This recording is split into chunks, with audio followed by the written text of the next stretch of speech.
एक मूर्ति ले जाके ऊपर रख दिया है। ऊपर एक तला है, नीचे भी है, ऊपर बोध गया टेम्पल में ऊपर एक तला है, वहाँ जाके रख दिया है। लेकिन महंत के लोग हैं वो मूर्ति को लेकर नीचे फेंक दिया, रखने नहीं दिया।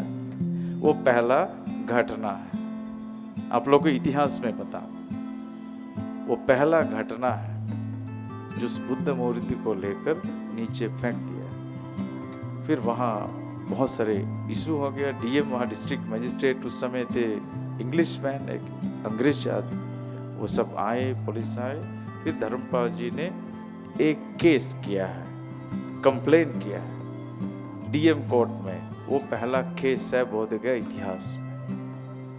बोध गया टेम्पल केस करके आज भी बहुत बड़ा किताब उसमें हमारे लाइब्रेरी में है, पूरा डिटेल्स प्रोसीडिंग्स है केस का। धर्मपाल जी कैसे कैसे सारा डिटेल्स वहाँ बोध गया का इतिहास।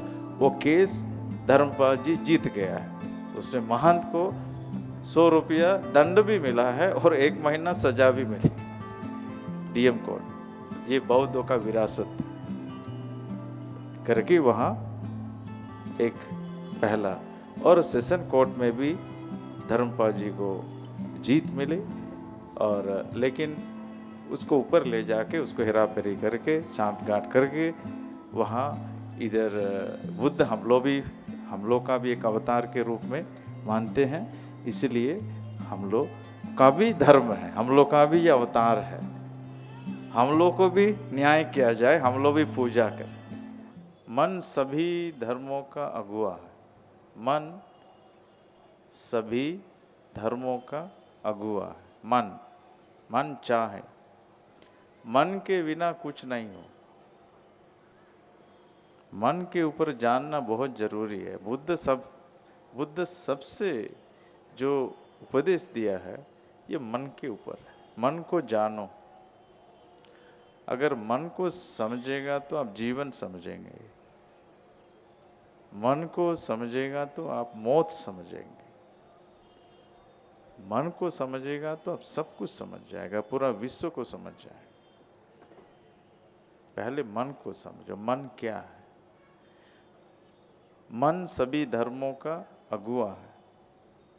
थोड़ा नियंत्रण करो मन आपका, जहाँ जहाँ बैठ के जहाँ जहाँ लोग हैं, क्योंकि बहुत ज़रूरी है। जो मन के ऊपर कॉन्फिडेंस, मन के ऊपर विश्वास लाना बहुत ही ज़रूरी है। इसलिए ऐसा मौका में जरा सा भी कुछ मिले धर्म की पाठ, उसको ठीक से सुनिए आप। मन सभी धर्मों का अगुआ, मनो पुब्बंग मादम्मा। हम लोग को कुछ भी करना है, कुछ भी बोलना है, सबसे पहले जो बात, जो सोच विचार कहाँ उत्पन्न होता है, पता है आपको कहाँ उत्पन्न होता है? कोई भी चीज़ आपको करना है, कोई भी चीज़ बोलना है, उसका रूट कहाँ है, कहाँ उत्पन्न होता है? मन में उत्पन्न होता है। मन में,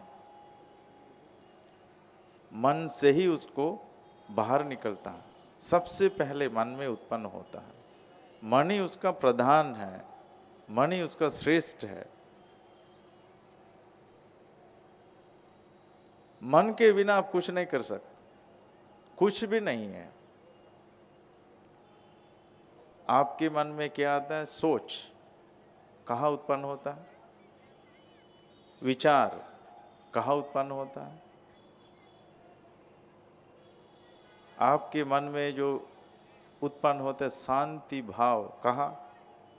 क्रोध कहाँ? नफरत, प्रेम, हिंसा, अहिंसा, कुशल, पाप, अकुशल कहाँ उत्पन्न होता है? सबसे पहले अपने मन में, अपने मन में। इसलिए बुद्ध सबसे पहला बोलते हैं तुम्हारा मन है, मन प्रधान है, मन श्रेष्ठ है। अगर सोच विचार हमारे मन में नहीं उत्पन्न होते तो हम दूसरे सारे जो जीव जंतु जैसे बराबर है, तुम कुछ नहीं सोच सकते। विचारा, इंसान जो मानव है, इसलिए मानव है क्यों? मन है। मनुष्य इसलिए है क्यों? वो मन है। मन से मनुष्य होता है।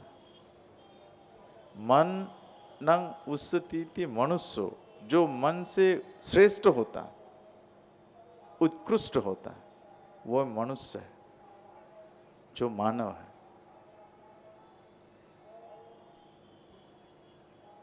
इसलिए अपने मन के बारे जानना जरूर। और बुद्ध कहते हैं मन की दो अवस्था है हमेशा, अच्छा है बुरा, और हिंसा अहिंसा, प्रेम नफरत, धर्म अधर्म, हमेशा मन दुगलापन है, स्प्लिट है। दो प्रकार के काम करते हैं मन में हमेशा।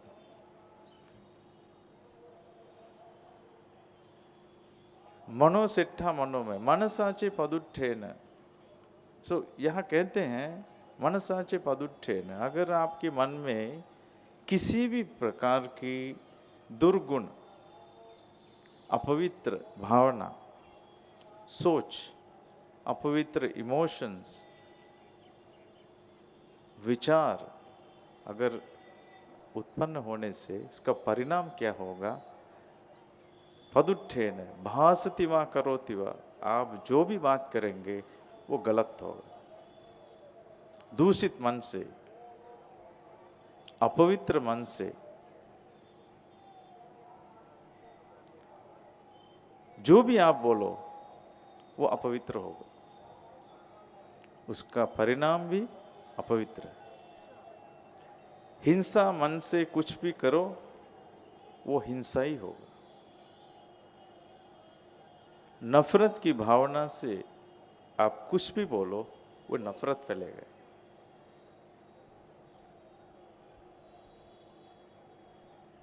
मन में अगर आग है तो आप आग जलाएगा जहां जहां जलाना है। मन में नफरत है, नफरत फैलाएगा। मन में हिंसा की भावना है, जहां आप हिंसा करोगे जहां जहां। ये जब तक एज ह्यूमन बीइंग और आदमी हम अपने आप को, बुद्ध का जो पहला संदेश भी है, आखिरी संदेश बुद्ध की मनुष्य, सारे मनुष्य के लिए बुद्ध का एक संदेश था, अत्तदीपो भव। अपने आप को जानो, अपने आप को समझो। अपने आप मतलब क्या है? हमारे मन, जो अपना मन है उसको समझो, जो विचार है उसको समझो, जो सोच है उसको समझो।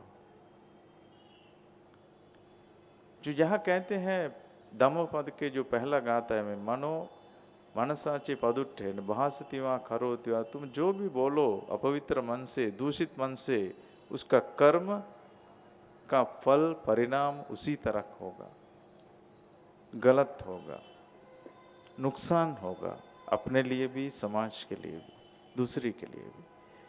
कुछ भी बोलो अपवित्र मन से, दूषित मन से, राग द्वेष मोह, नफरत, क्रोध, आक्रोश, कुछ भी बोलो, अपने अंदर भी उसका परिणाम भोगेंगे और दूसरे के लिए भी। इस प्रकार की है मन अपवित्र है। और दूसरा गाथा बुद्ध कहते हैं मनोपुब्बंगमा धम्मा मनोसेट्ठा मनोमया मनसा चेपसन्नेन भासति वा करोति वा ततो नं सुखमन्वेति छायाव अनपायिनी। दूसरा जो मनोदशा है, पहले गाथा मनोदशा जो अपवित्र मन की परिणाम क्या हो। दूसरा गाथा में बताते हैं, जो पवित्र मन, शुद्ध मन, पवित्र मन से आप जो भी बोलो वो पवित्र होगा। पवित्र मन से आप जो भी करो वो शुद्ध होगा, पवित्र होगा। उसका परिणाम, उसका विपाक शुद्ध होगा, पवित्र होगा। इसलिए बुद्ध की धर्म वैज्ञानिक धर्म इसलिए कहा जाता है, ये मन के पवित्रता के ऊपर बेस्ड है, शुद्धता के ऊपर। क्योंकि ऐसे तो मन अपवित्र है। सुबह से शाम तक मन में क्या क्या उत्पन्न होते हैं, आप लिख के देखो। एक रोज मन में सुबह से शाम तक क्या भावना, क्या सोच, क्या विचार मन में आते रहते हैं, सुबह से शाम तक। ज़्यादा दिन नहीं, एक दिन आप लिख के देखो, सुबह से शाम तक क्या मन में कौन सी भावना आ गया, कौन सी विचार आ गया, कौन सी सोच आ गया। आप एक बार टेस्ट करो, कम से कम जिंदगी में एक दिन टेस्ट करके देखो, नोट करो अपना मन, स्वयं चेक करो कितने कितने गलत भावना, कितने कितने हिंसा की भावना, नफरत की भावना, ईर्ष्या, क्रोध, जलन, क्या क्या नहीं आते। एक दिन के लिए आप लोग उसको टेस्ट करो, चेक करो अपने मन को। बुद्ध ऐसा क्यों कहते हैं, अपने मन पर नियंत्रण करो? क्यों कहते हैं? आपका शरीर है, पंचस्कंध है, 5 प्रकार की स्कंध है, रूप, वेदना, संज्ञा, संखार, विज्ञान आदि। जिस प्रकार से 5 स्कंध से बना हुआ है शरीर। लेकिन वहां अगर मन नहीं है तो वहां कुछ भी नहीं है, तुम्हारा केवल मांस हड्डी है और वहां कुछ भी नहीं। खून है, मांस है, हड्डी है और वहां कुछ भी नहीं,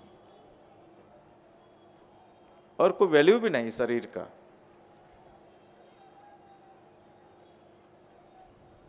जब मौत हो जाएगा, इसका कुछ काम के लिए नहीं आएगा। किसी किसी को आप दे सकते हैं शरीर के, जो आपका हार्ट है, किडनीज है, अगर वो ठीक रहेगा तब आप दूसरे की किसी को आप दान दे सकते हैं मरने के पहले, अगर वो आप जानते हुए किसी का मौत हो तभी दे सकते हैं। अदरवाइज इस शरीर का कोई उस प्रकार की वैल्यू नहीं है। ये शरीर के वैल्यू जब तक है तब तक हमारे अंदर की जो मन है, मनोदशा पवित्र है। नहीं तो इस शरीर से आप बहुत गलत काम करेंगे। अगर मनोदशा अपवित्र है, आप बहुत इस शरीर से जो कर्म करेंगे बहुत गलत काम करेंगे। ऐसे बहुत गलत काम नहीं करने के लिए बुद्ध ने इस मन को, हम सबको नियंत्रण रखने के लिए कहा है। दूसरा गाथा में वो कहते हैं, पवित्र मन से, शुद्ध मन से भासति वा करोति वा, तुम बोलो भासति वा करोति वा, करो, ततो न सुखमन्वेति। जो सुख है ना, सुख, असली सुख, जो मानसिक सुख तभी मिलेंगे जब मन पवित्र है, शुद्ध है, विचार शुद्ध, भाव शुद्ध है। तब आप जो भी करो, आपके मुंह से जो भी बोलो, मुंह से वही पवित्र वाणी निकल रहा है, शुद्ध वाणी निकल रहा है। जहां आपका विचार शुद्ध है, जहाँ आपका सोच पवित्र है। जो भी करो, करो तिवा, जो भी करो अच्छा ही फल निकलेगा, अपने लिए भी और समाज के लिए। ये पहला 2 गाता है। वो बोलता है छाया व अनपायनी, आपकी छाया की तरफ जो अच्छा कर्म आपका पीछा करेगा। छाया व अनपायनी, छाया की तरह जहाँ जाओ आपका अच्छा कर्म आपके साथ रहेगा। लेकिन शुद्धता आपके मन की है, कर्म दूसरी बात है। लेकिन इस जीवन को अगर सफलता बनाना है, आपको विचार शुद्धि बहुत जरूरी है। विचार का परिवर्तन जब तक नहीं हो, आप जो भी करो वो असफल होगा, सफल नहीं, असफल होगा।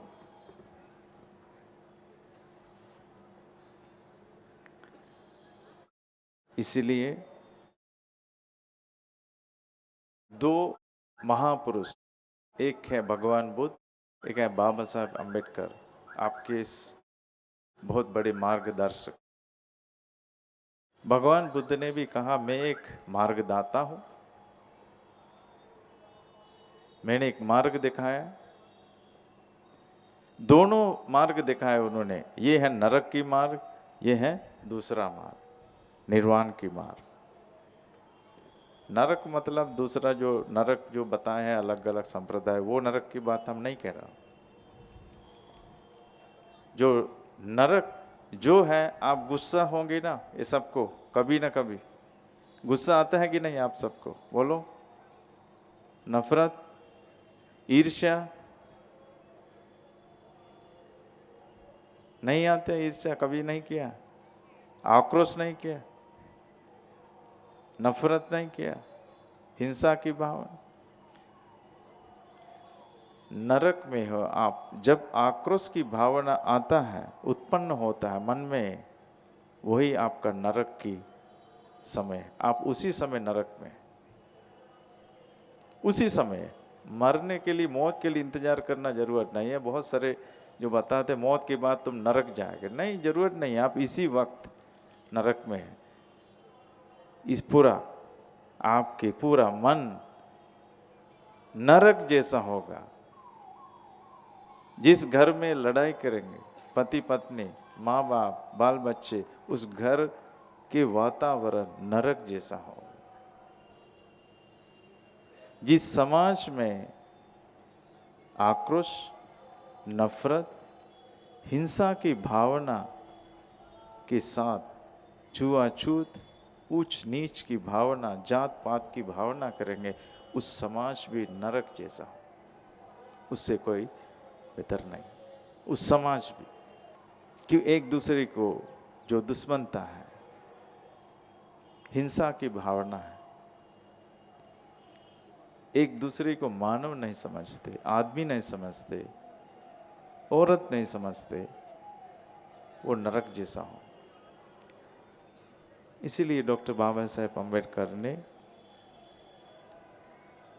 तथागत बुद्ध की मार्ग अपनाए और सबको कहो यही मानवता की एकमात्र मार्ग है। मानवता के उत्थान के लिए यही एकमात्र संदेश है तथागत बुद्ध की। सबको एक मानवता के दर्जे देता है, एक समान है सबका। अमेरिका में भी है ब्लैक एंड वाइट, वहाँ भी जो वर्ण व्यवस्था है, अमेरिका में भी है, इंग्लैंड में है, और भी काफ़ी कंट्रीज में है, रशिया में है क्लास डिफरेंस। हर धर्म में है इस प्रकार की भेदभाव, जात पात, ऊंच नीच की भावना है दुनिया में, लगभग सभी देशों में है, सभी रिलीजन में है लगभग।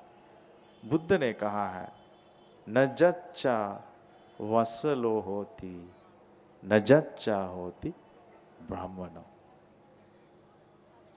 कोई व्यक्ति जन्म से कोई ऊंच नीच नहीं होता। जन्म से, कर्म से होता है। कम्मना वसल होती, कम्मना होती ब्राह्मण। कर्म से, सोच विचार से, सोच विचार से, शास्त्र पढ़ने से नहीं, जो वर्णन करता है, शास्त्र पढ़ने से नहीं। अगर कोई शास्त्र पढ़ने से ब्राह्मण होता, जो बाबा साहेब डॉक्टर अंबेडकर जी से ज्यादा कौन ब्राह्मण हो सकते हैं? वो महाब्राह्मण हो सकते हैं। ऐसा ब्राह्मण आज तक उत्पन्न भी नहीं हुआ। अगर शास्त्र पढ़ने से यही एकमात्र निर्णय करने का मापदंड है, तो उन जैसा कोई महाब्राह्मण अभी तक नहीं हुआ जो भारत के संविधान लिखने का। कितना ज्ञानी। इसलिए शास्त्र पढ़ने से, किसी घर में उत्पन्न होने से ऐसा नहीं होता। ये पुराने भ्रम है। ये आज के समाज के लिए कहाँ तक इस प्रकार की भावना इस समाज को कहाँ ले जाएंगे? भारत इस प्रकार की भावनाओं से। ये 21वां शताब्दी है, तो हम लोग इसी शताब्दी में क्या कर रहे हैं? दुनिया क्या दे रहे हैं हम? मानवता को बढ़ाने के लिए डिजिटल एज है। या हर बच्चे के हाथ में कैमरा है, कोई बच्चे के स्मार्टफोन है, छोटे छोटे बच्चों से बच्चे के हाथ में स्मार्टफोन है, कम गांव गांव तक ये डिजिटल एज है। तो आज भारत विश्व को क्या संदेश देना चाहते हैं? क्या संदेश देंगे? पहले तो एक संदेश दिया था भारत, जो सम्राट अशोक के समय एक संदेश दिया, विश्व संदेश उसको कहते हैं। भारत को लोग हाथ क्यों जोड़ते हैं? भारत को लोग पूछते क्यों हैं? इस मिट्टी को एकमात्र बुद्ध के संदेश, वो मानवता का, मानव कल्याण के संदेश जो भारत के भिक्षु लोग पूरा विश्व को दे दिया है। तीसरी संगीति के समय, सम्राट अशोक के समय पूरा विश्व को दे दिया है। भारत के भिक्षु जाके क्या ले गया विश्व को? दूसरा देश को, Sri Lanka, Thailand, Burma, Japan, China, Bharat के भिक्षु क्या ले गए अपने साथ? आपने पढ़े होंगे इतिहास। वो भिक्षु लोग क्या ले गए अपने साथ? तलवार, तलवार ले गया क्या धर्म प्रचार के लिए? बम क्या ले गया धर्म प्रचार करने के लिए? क्या ले गया बताओ तो। जानो अंबेडकर जी ने क्या कहा? शिक्षित बनो, शिक्षा ग्रहण करो, पढ़ाई करो ठीक से, जानो। क्या ले गया भिक्षु लोग? हमारे भिक्षु लोग भी इधर है, क्या ले गया बनते? वो बनते लोग, हाँ वही आवाज है, ज्ञान और क्या? करुणा और क्या? अहिंसा, मानवता, मानव कल्याण के संदेश। और हाथ में कुछ भी नहीं था, खाली हाथ भरे ज्ञान। ये सब लेके भारतीय भिक्षु गए। मैं भी जहाँ से हूँ, श्रीलंका से, मेरा मातृभूमि वहाँ है, जन्मभूमि, लेकिन कर्मभूमि भारत है।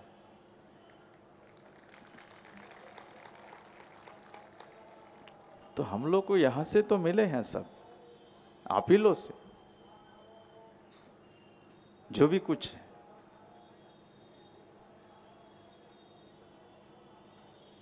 तो इसीलिए मैं इस देश बहुत ही उस प्रकार की देश है, लेकिन इस देश एक तरफ से नरक बना दिया है,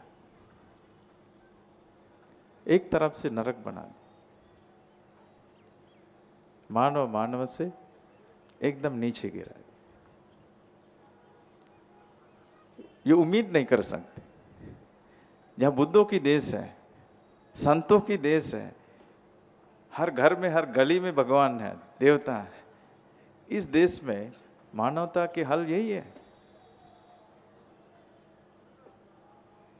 सत्संग हर जगह में, कहां सत्संग नहीं है वहां जाओ, हर गली में सत्संग चल रहा है, हर गली में देवी देवता बैठा हुआ। लेकिन इस समाज को, इस मानव समाज को एक नरक बना दिया। दुर्गंध उठ रहा है। धर्म की धार्मिक बात नहीं, लेकिन उन धर्मों से उस प्रकार की दुर्गंध उठ रहा है। मानवता तो दूर की बात है।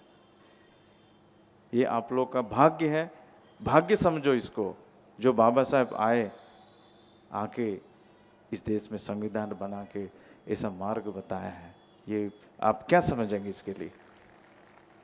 वो महापंडित नहीं समझते, महाब्राह्मण समझो।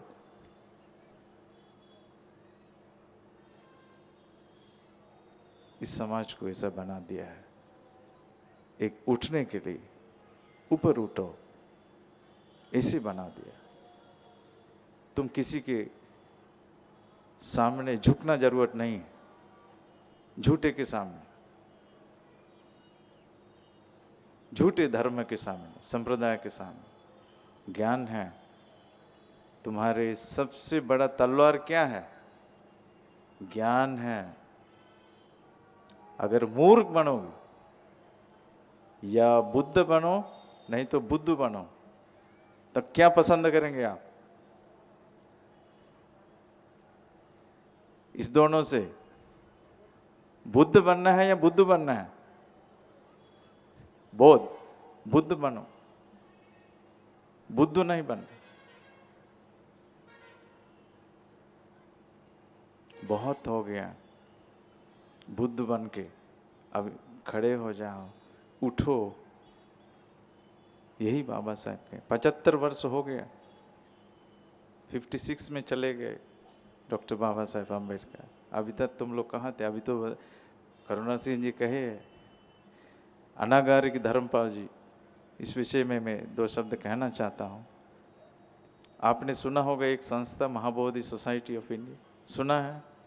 ये महाबोधि सोसाइटी ऑफ इंडिया जिस वक्त बनाया भारत में, यहाँ कोई भी एक भी बुद्धिस्ट नहीं था। हो सकता है एक भी बुद्धिस्ट नहीं था इधर। अनागारिक धर्मपाल जी 26 वर्ष में भारत आए, 26 मात्र, अकेले। क्यों आए? एक आपने सुना होगा, एक अंग्रेज, एक सर्वेंट यहाँ सिविल सर्विस में आए लंदन से। उनका नाम है sir Edwin Arnold. Sir Edwin Arnold, नहीं तो आप जगह चेक कर गूगल में। उन्होंने एक महत्वपूर्ण किताब लिखा है उन समय में, जो आज की लगभग 200 वर्ष पहले, 150 वर्ष पहले लगभग। वो किताब का नाम बहुत दुनिया में बहुत फेमस हो गया। उस किताब का नाम है द लाइट ऑफ एशिया। वो किताब का नाम है द लाइट ऑफ एशिया। वो किताब इसलिए बना है, बुद्ध की जीवनी पर पूरा कविता लिखी है अंग्रेज में। वो पहला कविता है दुनिया में, इस वर्ल्ड में अंग्रेज में लिखी गई, वो द लाइट ऑफ एशिया। आसिया के ज्योति कौन है? तथागत बुद्ध। तो प्रिंस सिद्धार्थ के जन्म से लेकर पूरा उनका जीवनी लिख दिया है, द लाइट ऑफ एशिया। उसको पढ़ के पूरे अंग्रेज लोग उस समय और यूरोप में इस कम से कम 200 लैंग्वेज में ये ट्रांसलेट हो गया, 200 भाषाओं में दुनिया में। तो उस किताब पढ़ा अनागारिक धर्मपाल जी श्रीलंका में, और उसमें बुद्ध गया के विवरण है। बुद्ध गया,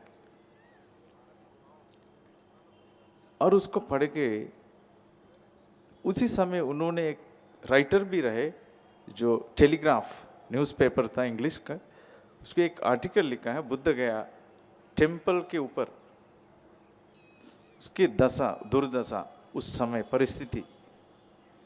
तो जब अनगार के धर्मपाल जी ने उस समय 20-22 साल के यंग, आप लोग जैसे यंग एक जवान लड़का थे, तो उन्होंने सोचा ये पढ़ के बोध गया भगवान बुद्ध की असली जगह है, तो मुझे जाना चाहिए। अब देखो अकेला आदमी, अनजान देश, कोई लैंग्वेज नहीं पता, यहाँ किसी को नहीं है।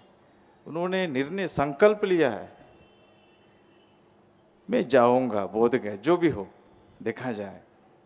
तो बोध गया आए उस समय 1891 1891 जो बोध गया पहली बार, वहाँ कोई नहीं था बोध गया में। जब वो पैदल से आए गया से, उस समय कुछ गाड़ी भी नहीं, घोड़ा गाड़ी ऐसा कुछ रहे, लेकिन दूसरा गाड़ी नहीं था, साधन नहीं था, संसाधन कम थी, तो बताने वाला कोई नहीं। तो वो अकेले आए बोध गया से।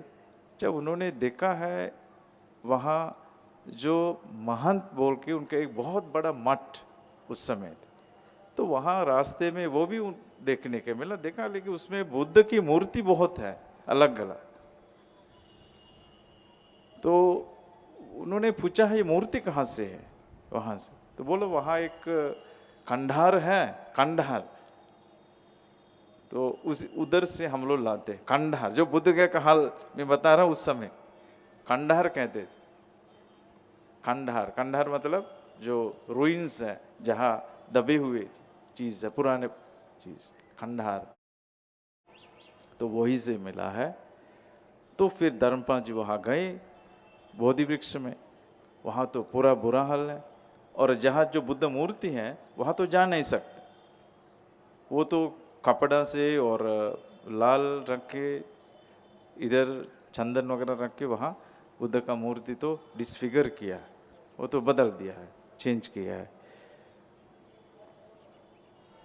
तो धर्मपाल जी ने वहाँ जो बोधि ट्री आसपास में जाके उन्होंने एक संकल्प लिया है, एक अकेला संकल्प लिया, अकेला आदमी एक संकल्प लिया है। क्या संकल्प है? वो संकल्प है ये जगह बचा के बौद्धों के हाथ में जब तक नहीं दे, मैं बोध गया नहीं छोड़ूंगा। अकेला, अकेला व्यक्ति।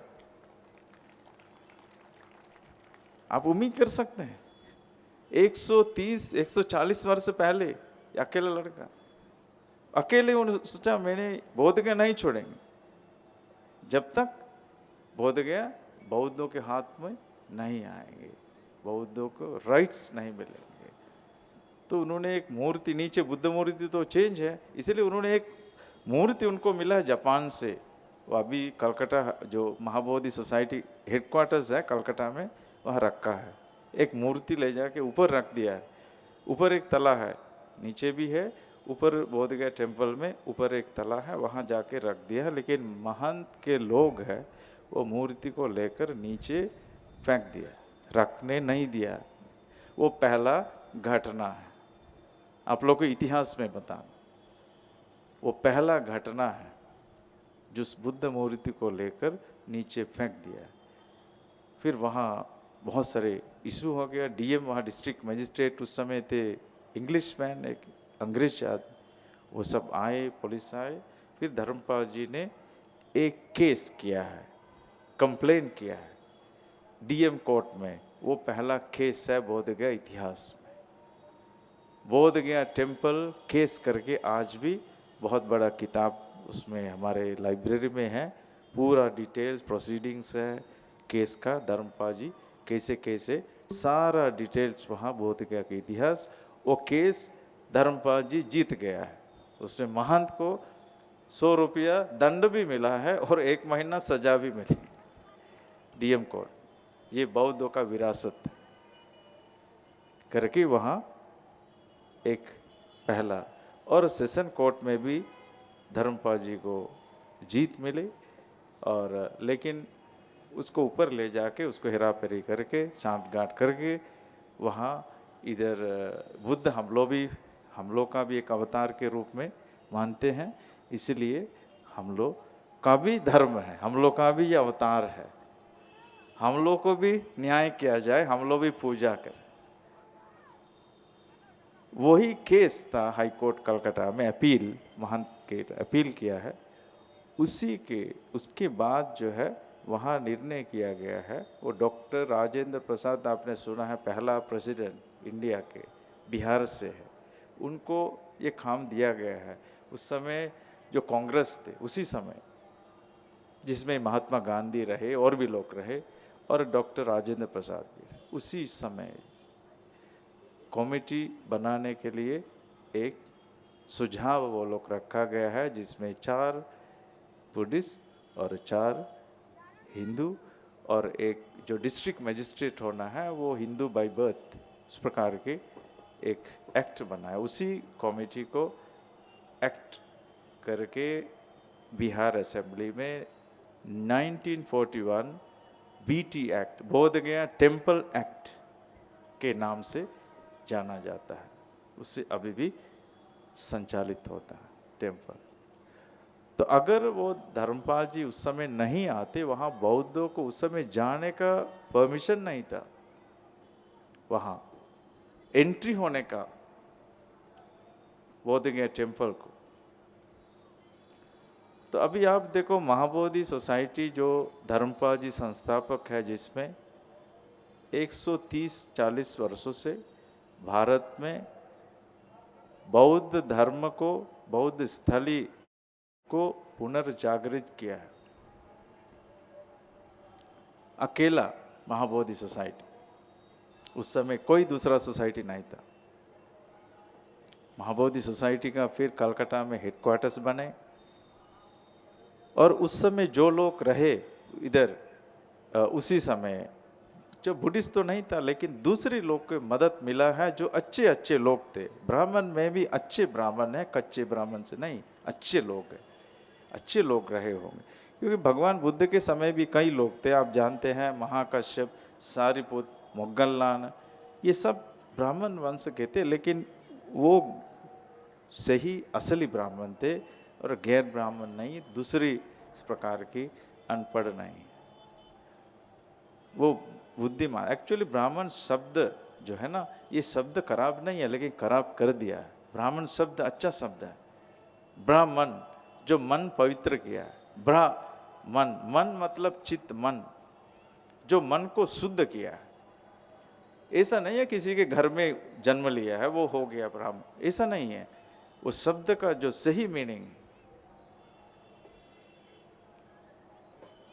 जो मन को शुद्धता लाए, किसी घर में बैठने से, जन्म लेने से नहीं होता है, उसका गलत अर्थ दिया है, शब्दों के भी गलत अर्थ दिया। आप देखो धम्म, धर्म, बहुत सारे शब्द को गलत अर्थ दिया है।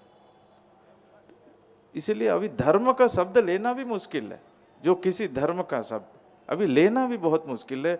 जहां धर्म का शब्द ले वहां झगड़ा शुरू होता है, लेकिन धर्म के शब्दों से झगड़ा नहीं होना चाहिए, धर्म के नाम से एकता होना चाहिए सबका। लेकिन अब कोई भी धर्म का नाम ले लो, अगर दूसरा नाम लेगा तुम्हारे मन में आक्रोश होगा, नफरत होगा, झगड़ा शुरू होगा। इसलिए आज इस समाज के लिए क्या चाहिए? एक महान धर्म चाहिए जो तथागत बुद्ध ने दिया, मानव धर्म। आप हम सबको उसी धर्म में बांधा जाए, मानव धर्म। जहां मानव धर्म नहीं है, आप कुछ भी नाम दे दो, कुछ भी नाम दे दो, वहां परिणाम दूसरा हो। धर्म में एकता होना चाहिए, मानवता होना चाहिए, सबका समान अधिकार होना चाहिए, धर्म के अंदर यही गुण होना चाहिए, करुणा मैत्री होना चाहिए सबके प्रति। अगर वो नहीं है, वो नहीं है, अगर नफरत फैलाते, इसीलिए उस प्रकार की चीज समाज में प्रचार होता है। इसीलिए उस समय आप देखो, उसके बाद आप लोग चारों धाम में जाना चाहिए। जो तथागत बुद्ध की एक है लुम्बिनी, जहाँ सिद्धार्थ प्रिंस सिद्धार्थ राजकुमार की जन्म हुई लुम्बिनी, लुम्बिनी नेपाल में आप जाना चाहिए। भगवान बुद्ध ने महापरिनिर्वाण सूत्र में बताया है, जो 4 स्थली है जो हमारे अनुयायी जाके देखना चाहिए, श्रद्धा से जाना चाहिए, जाके पूजा करना चाहिए, वंदन करना चाहिए। लुम्बिनी नेपाल उनका जन्म स्थली है। दूसरा है बोध गया जो उनका ज्ञान स्थली है।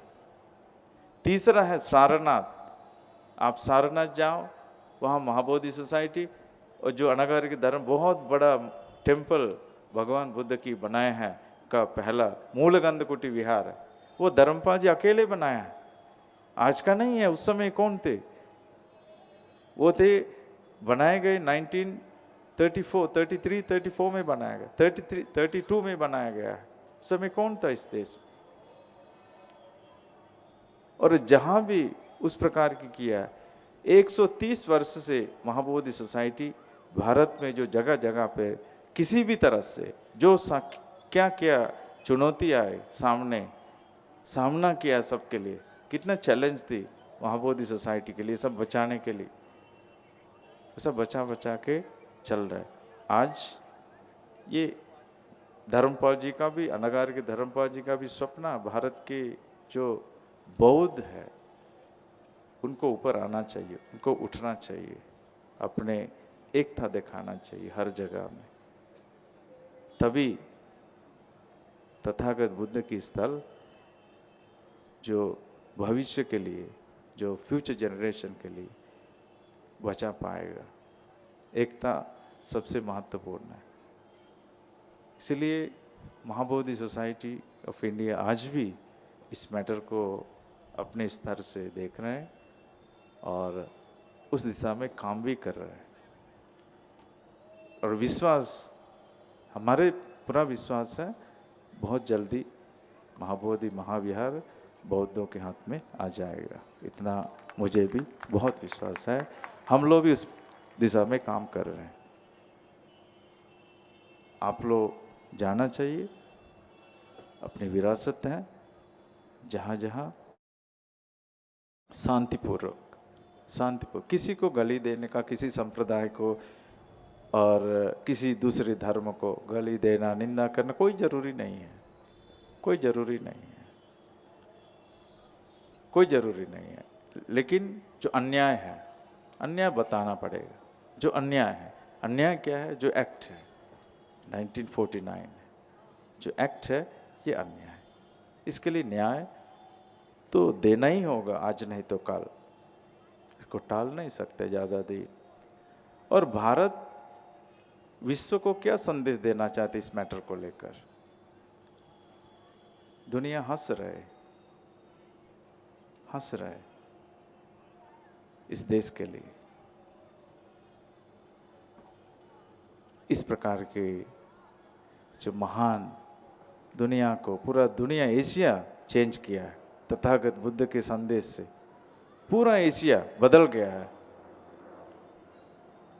पूरा एशिया में तथागत की बुद्ध की संदेश से चेंज हो गया। पूरा एक सिविलाइजेशन बना, जो बुद्धिस्ट सिविलाइजेशन, यहाँ से चारों तरफ चले गए। तो उस प्रकार की गए, उससे चेंज हो गया पूरा।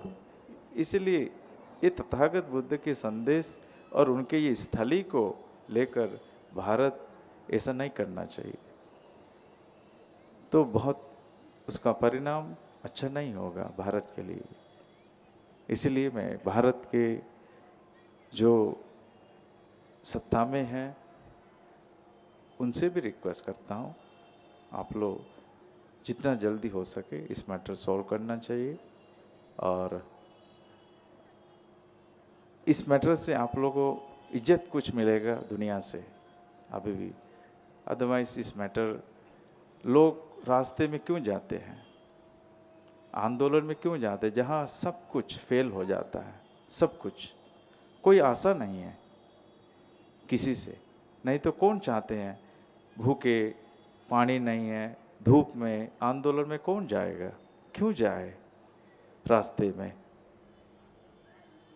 लेकिन जहाँ मजबूरी है, आपको जहाँ रास्ता नहीं है, तो रास्ते में जाएगा। इसलिए इस समय भारत इससे ज़्यादा बहुत अब एक अच्छा सिविलाइज्ड कंट्रीज होके, सिविलाइज्ड नेशन होके काम करना चाहिए। बड़प्पन दिखाओ अपने ये इस देश जो दुनिया को दिया है। भारत दुनिया को बहुत कुछ दिया है। सबसे उत्तम चीज़ है जो मानवता, तथागत बुद्ध के संदेश से। इसलिए अभी इससे ज़्यादा लेट नहीं करना चाहिए। और जो सारे हर संप्रदाय का जो हक है, जो राइट्स है, ये जो बौद्ध संप्रदाय है हर देश से आजकल तमाम, भारत में भले बौद्ध कम्युनिटी कम है लेकिन दुनिया में आप देखो Japan, China, Sri Lanka, Thailand, Vietnam, Taiwan, Korea, cambogia, Burma, ये सब बुद्धिस्ट कंट्रीज़ है। ये सारे बुद्धिस्ट कंट्रीज़ है। इन सब भारत आते हैं हर साल, लाखों लोग हर साल आते हैं उनके विरासत को देखने के लिए, बौद्ध स्थली देखने के लिए, प्रणाम करने के लिए। इसलिए इस बात करुणाशील बनते और भी तमाम लोग हैं जिसमें शामिल हैं, इन सब को भी मुझे विश्वास है इसका फल जल्दी मिलेगा और हम लोग भी उस दिशा में काम करेंगे। और इस प्रकार की जो करुणाशील बनते आप सबको मार्गदर्शन दे रहे, इस संगठन को और बौद्ध समाज को आगे ले जाने के लिए एक अच्छा बौद्ध बनो, शिक्षित Buddhist is a good human, a good human is a good Buddhist. जो पंचशील आप लिया ना, प्राणी हिंसा मत करो, प्राणी हिंसा, पंचशील, ये एकमात्र पूरा दुनिया का आर्ट ऑफ लिविंग है, जीने का एक कला है पंचशील। एक अच्छा समाज, ये कोई धर्म परिवर्तन नहीं है, ये जीने के लिए अच्छा, एक अच्छे मानव बनो, अच्छा जीवन जीने के लिए एक बहुत बड़ा कला है, आर्ट ऑफ लिविंग है। तो एक आर्ट ऑफ लिविंग, दूसरा कहीं नहीं art of living. Art of living ये पंचशील में है, आर्ट ऑफ लिविंग है तो ये पंचशील में ही है। आप देखो, किसी को हिंसा मत करो कि कोई खराब बात है, प्राणी हिंसा मत करो, यही तो बोलता है पाणातिपाता वेरमणि सिक्खा, प्राणी हिंसा नहीं कर। दूसरा है अदिन्नादान, चोरी मत करो, कि कोई खराब है, चोरी नहीं करना, चोरी मत करो। तीसरा है व्यभिचार मत करो, व्यभिचार गलत आचरण, कोई गलत कह रहा है। चौथा है मुसावदा, झूठ मत बोलो, झूठापन मत करो, झूठ मत बोलो। 5 है दारू, नशीली पदार्थों का सेवन मत करो, नशीली पदार्थ। आजकल जितने लोग जेल में हैं, चाहे भारत में हो चाहे दुनिया में कहीं भी जगह में, जेलों में लोग बंदी क्यों पड़े हैं?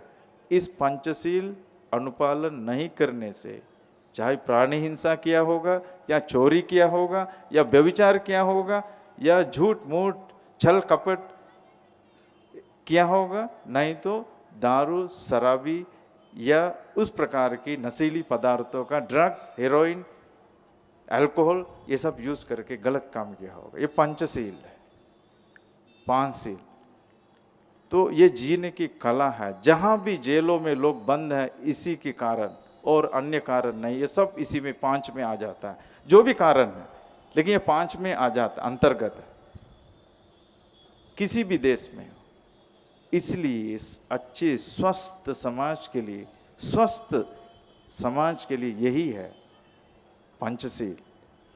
अगर भारत भी एक स्वच्छ समाज, स्वस्थ समाज, मानवपूर्ण समाज बनाना है तो पंचशील अपनाना होगा। केवल बुद्धिस्ट के लिए नहीं, भारत में हर जगह में इस पंचशील को अपनाना हो, भारत समाज में। तभी इस भारत के लिए शांति होगी सबके भीतर। और जहाँ तक जात पात और छुआछूत की ये बात, इस एक दिन भारत को इसको हटाना ही पड़ेगा। एक समान अधिकार सबको देना होगा, ये खत्म करना होगा। ये जो जात पात की बात है, यही है भारत कमजोर करने का। इसीलिए जहाँ जो बड़े बड़े कुर्सी पे बैठे हैं, उन सबको कान खोल के सुनना चाहिए ये सब बात। भारत कमजोर क्यों पड़े है? भारत गुलामी क्यों बने हैं? जो आया गुलामी बनाया, जो आया, अंग्रेज आए, लंदेज आए, मुसलमान आए, कौन नहीं आया, भारत को गुलामी बना दी।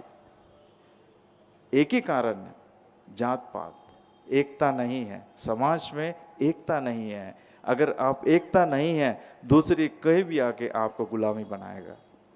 इसलिए अभी भी लेट नहीं है, लेट है लेकिन फिर भी अभी भी टाइम है थोड़ा। भारत जो शासन करने वाले, आज इन सबको ये जो आडंबरता हटाना चाहिए, आडंबरता हटाना चाहिए। आप यहाँ बोलेंगे ब्राह्मण, अमेरिका में जाएगा तो आप क्या होगा, क्या बोलेंगे, कौन मानेगा आप? आपका ब्राह्मण भारत के लिए है, अमेरिका के लिए क्या करेंगे? इंग्लैंड के लिए, यूरोप के लिए? वहां तो इक्वलिटी है। जब भारत में आएगा तो यह सरदर्द होता। यहाँ पाकन जिस प्रकार की, भारत में आने से वहां तो कोई मानेगा आपका छुआछूत, आप ब्राह्मण, दूसरे कुछ भी नहीं है उस देश में। इक्वलिटी है, इक्वल राइट्स भारत में। इसलिए इस प्रकार की चीज से भारत को कुछ, कभी भी भारत को अच्छा नहीं हुआ। दिन प्रतिदिन भारत डाउन होते गए, पतन होते गए, दिन प्रतिदिन। 75 वर्ष हो गया, अंग्रेज चले गए, लेकिन आज अंग्रेज हंस रहे भारत के। आज हंस रहे वो लोग, पूरा स्वतंत्र दे दिया, लेकिन आज भारत अशांत है। 75 वर्षों के बाद भी अगर नेशन फर्स्ट करना है, नेशन फर्स्ट, जो कंट्री, जो एक देश है, बोलता है ना, one nation one policy one country, अगर करना है तो आप पहले ये जो जात पात है, छुआछूत, ये सब खत्म करो पहले। तभी इस देश आप वन नेशन वन पॉलिसी और वन कंट्री, तभी हो सकता है। अदरवाइज कोई संभव नहीं है। कानून जितना बनाओ, जो भी कुछ बनाओ, लेकिन उसका कोई संभव नहीं है जब तक मानव अधिकार है। लोग रोएंगे, लड़ेंगे। आपको अगर भूखे रहेगा, आप बाल बच्चे भूखे रहेंगे, स्कूल नहीं जा पाएगा, कपड़ा नहीं है, रहने की जगह नहीं है, उनका आर्थिक अधिकार एकदम नहीं है, क्या आप लड़ेंगे नहीं अपने बाल बच्चे के लिए, विरासत के लिए? जरूर जाएंगे रास्ते में, लड़ेंगे। क्यों? आप खाना खा रहे अच्छी तरह से और हमारे बच्चे भूखे हैं। कब तक रहेंगे? एक दिन, 2 दिन, 3 दिन, तो 4वां दिन वो जाएंगे, लूटेंगे, चोरी करेंगे, लड़ाई करेंगे। क्यों नहीं करेंगे? करेंगे।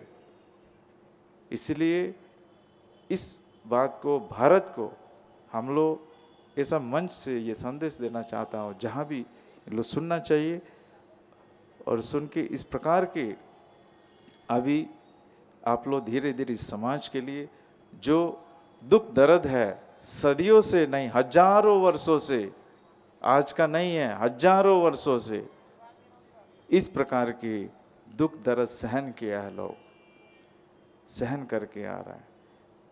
इसलिए बहुत शर्म आते हैं आज भी ये डिजिटल एज में। यहाँ सबमरीन है, यहाँ सब कुछ, चांद तक चले गए, चांद भी कब्जा कर लिया जाके, तो वहां भी चले गए, धरती छोड़ के वहां भी चले गए, चांद के ऊपर भी, और बृहस्पति के ऊपर भी अभी जाने का प्लान कर रहा है दुनिया। लेकिन यहाँ जो असली है, जहाँ जमीन पे लोग, जमीन के लोग, उनके प्रति क्या है? पहले तो जमीन तो देखो, आसमान तो दूसरा है, आकाश तो बाद में देखो, पहले जमीन तो जीतना चाहिए। ये मानवता को, ये नरक है ये जमीन, इस नरक को स्वर्ग बनाओ, स्वर्ग के लिए मरने का, मौत होने का कोई ज़रूरत नहीं है। ये हमेशा यही बनाते हैं, हम मौत के बाद तुम स्वर्ग में भेजते हैं, क्योंकि तुम कभी देखा नहीं, कभी गया भी नहीं। जो बोलता है वो भी नहीं देखा, जो भेजने के लिए जो प्लान ही बनाते वो भी नहीं गया, वो भी नहीं देखा कभी भी मोक्ष या स्वर्ग। तो इसीलिए आदमी को मूर्ख बनने का, मूर्खता बनाने का यही एकमात्र है, क्या है, तुम स्वर्ग में जाएंगे मरने के बाद या नरक में। कोई नहीं देखा, कभी नहीं देखा, कभी नहीं गया, आज तक कभी नहीं गया। और दूसरा है, बोलेंगे तुम्हारा ये पाप कर्म तो इसलिए है, जन्म लिया है, तुम गरीब हैं, तुम इसलिए, क्योंकि पुराने तुम्हारे कर्म है, पूर्व जन्म, पूर्व जन्म, वो भी कभी नहीं देखा कोई, पूर्व जन्म कोई भी नहीं देखा, पूर्व जन्म। बोलने तुम लोग भी चुपचाप रहे, सुनता है, हाँ गुरु जी है, सुनते रहेंगे, हाँ गुरु जी पूर्व जी हमारा कर्म है, क्या करेंगे पूर्व जन्म। और दूसरा कहेंगे अभी इसलिए अच्छा कर्म करो, दान दे दो, अच्छा कर्म करो, अगला जन्म ठीक होगा। तब भी तुम लोग हाथ जोड़ के, ठीक गुरु जी हम लोग करेंगे, ये सब करेंगे। तो अगला वो भी नहीं देखा कोई, न तुम पूर्व जन्म देखा, न तुम अगला जन्म देखा। ये दोनों स्वप्न है, ये दोनों मिथ्या है, दोनों स्वप्न है। तुम्हारा असली जन्म तो यही है, अभी तुम जी रहे, अभी तुम जी रहे। सच शांति कब चाहिए ये बताओ, शांति जो है ना, शांति कब चाहिए, अब चाहिए या कल चाहिए? जो शांति जीवन में कब चाहिए? अब चाहिए ना, आज चाहिए ना। अगर तुम भूखे हैं तो भोजन कब चाहिए, आज चाहिए कल चाहिए? अरे शांति तो है, तो अगर मरने के बाद तो शांति, डेड बॉडी तो शांति ही है पूरा, उसमें तो परम शांति है, उससे ज्यादा क्या है? शांति तो अब चाहिए, कल नहीं है। कंपैशन, करुणा अब चाहिए। पेट की रोटी कब चाहिए, आज चाहिए। ज्ञान अब चाहिए, करुणा मैत्री अब चाहिए, धर्म अभी चाहिए। धर्म, धर्म इसलिए है, जीने के लिए है, मरने के लिए धर्म जरूरत नहीं है। वो तो मर जाएगा, तुम कोई भी मर जाएगा, जैसा भी तुम जियो। लेकिन धर्म किस लिए चाहिए? धर्म चाहिए अब जीने के लिए, मानव को अब शांति से जीने के लिए, एक करुणा के साथ जीने के लिए, ज्ञान से जीने के लिए धर्म अब चाहिए, कल नहीं। कल वाले धर्म से कोई मतलब नहीं है, वो तो काल्पनिक है। कल तो काल्पनिक है, एक है वो कल आगे आने वाले कल है, दूसरा है भारत में ये दोनों कल है, पता है आप? एक है आने वाले कल है, तो दूसरा है बीत हुए कल है। दोनों काल्पनिक है, दोनों का जो चले गए चले गए, तो आया नहीं आया नहीं, दोनों काल्पनिक। आज है वर्तमान, वर्तमान वही एकमात्र सच है, एकमात्र सच वर्तमान है। इसलिए आप सब तथागत बुद्ध के जीवन में आए, ये आप सबका एक कल्याण होगा। आप लोगों को इस धर्म मिला, ऐसे महान, ऐसे बुद्ध मिला। इसलिए बुद्ध को, क्योंकि बुद्ध को क्यों ज्यादा पसंद नहीं कर रहे हैं यहाँ, क्यों? एकमात्र कारण है, बुद्ध किसी को बुद्ध बनाने नहीं देता। जब तक बुद्ध धर्म है, बुद्ध बनाना मुश्किल है। जब तक बुद्ध की संदेश है, वो बुद्धो बनेंगे, बौद्ध बनेंगे, जो ज्ञानी बनाएंगे, अज्ञानी नहीं बनाएंगे, अज्ञानी नहीं बनाएंगे। इसलिए जहां पाखंड है, जहां असत्य है, असत्य है जहां, वहां बुद्ध को जमाना मुश्किल है। इसलिए, लेकिन संख्या के बल पर बुद्ध धर्म निर्धारित नहीं है। संख्या के बल पर बहुत सारे है, वो पॉलिटिकल पार्टीज है, दूसरा बहुत सारे संप्रदाय है, वो संख्या पर आधारित है। लेकिन बुद्ध के जो सच की संदेश है वो संख्या पर आधारित नहीं है, लेकिन क्वालिटी पर आधारित है। क्वालिटी, सच, सभी लोग नहीं जान पाएगा, ज्ञानी सभी लोग नहीं बन पाएगा, लेकिन एक ज्ञानी बन जाएंगे तो सबको ज्ञान की संदेश देगा। एक बुद्ध बने, एक बुद्ध बने और एक बाबा साहेब अंबेडकर बने। अब देखो, दूसरा तो अभी तक नहीं बन पाए, अभी तक नहीं बन पाए। सबको ज्ञानी बनाए, सबको इस प्रकार की दे। इसीलिए क्वालिटी है, तत्व है उसके अंदर। जो ज्ञानी है वो समाज को चेंज करेगा, बदल देगा, जो सच का ज्ञान हो गया। इसलिए सच बनो, ज्ञानी बनो और इतिहास को जानो, पाखंड में नहीं। जीत आपकी होगी। इस जीवन जीना है, जीत आपकी होगी। जीना अब है, जीना यही है। इसीलिए इस जीवन जीने के लिए आप संकल्प ले लो। किसी चीज से डरना जरूरत नहीं है। जब डरना क्यों जरूरत नहीं है, आपको वही ज्ञात होगा जब आप ज्ञानी होंगे। जब तक आप ज्ञानी नहीं बनेंगे, डर अंदर रहेगा। इसलिए ज्ञानी बनो, अज्ञानी नहीं बनना। तो बस इस बात से मैं हमारे करुणाशील बंते जी और आपके सारे टीम को मैं बहुत बहुत साधुवाद देना चाहता हूँ।